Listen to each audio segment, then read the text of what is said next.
High touch is more important than high tech. When a student is in crisis or a student wants to brainstorm an idea, and when they need a question answered, I want to be efficient. And one of the best ways of doing that is using the telephone. And so that's a real high touch way that has been really effective for me. And I had really avoided it for a long time because I thought, no, that's really not the technology of online education. But everything is the technology of online education. Establish social presence using digital storytelling. When you start in a face-to-face classroom, when that professor comes in, you're looking at their clothes, the way they act, the jokes, the stories, all these things.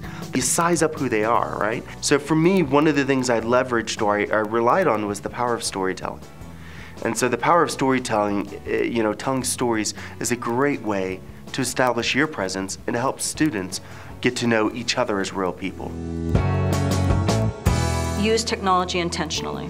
I think we get so excited, I know I do, about new tools and new digital communities and social media tools and technologies that we can use to really enhance what we're trying to achieve with students in our courses.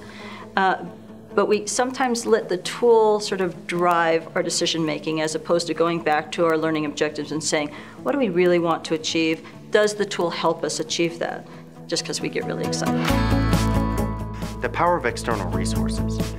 There's tons of resources out there that if you just take the time to look, it's amazing what you can use to supplement your online courses. And so you don't have to do all the work yourself. It doesn't always have to be contained in the LMS or in the textbook. And hopefully through that also help encourage and teach your students that there's great resources out there if you just spend the time. Make your expectations explicit. Being explicit in your directions, in your expectations, in everything that you are trying to achieve with students. That so often we keep that secret, we keep that hidden as faculty. We know what it is. Sometimes we don't even know that we're keeping it hidden. Make it really easy for students to find out what is it they have to do that week, when does it due, what are the points, what's at work, those types of things.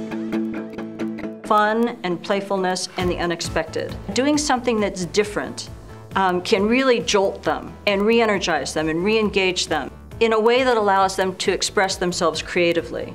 So that it's not just writing an essay, but let's write a screenplay that demonstrates your understanding of these concepts. So anything that adds a little playfulness, I think just re-engages people and makes the online experience not feel so cookie cutter.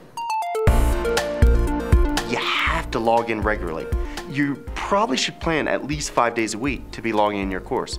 Now that doesn't mean you have to log in, all day, 5 days a week, right? Sometimes people, I think, misconstrue that and will say things like, well, online learning is just so much more work than face-to-face. I don't necessarily buy that, but it's very distributed.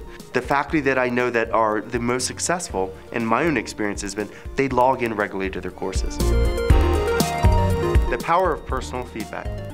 One of the things that I find that students really value and that they take away from is when they get specific individual feedback that's meaningful. And by not just giving feedback, but giving audio-video feedback, I've had students come back to me and really comment on how it was very meaningful to hear that even the inflection in my voice and that they could actually walk away with the positive comments. Whereas a lot of times when you just type stuff out, the negative just kind of comes through, right?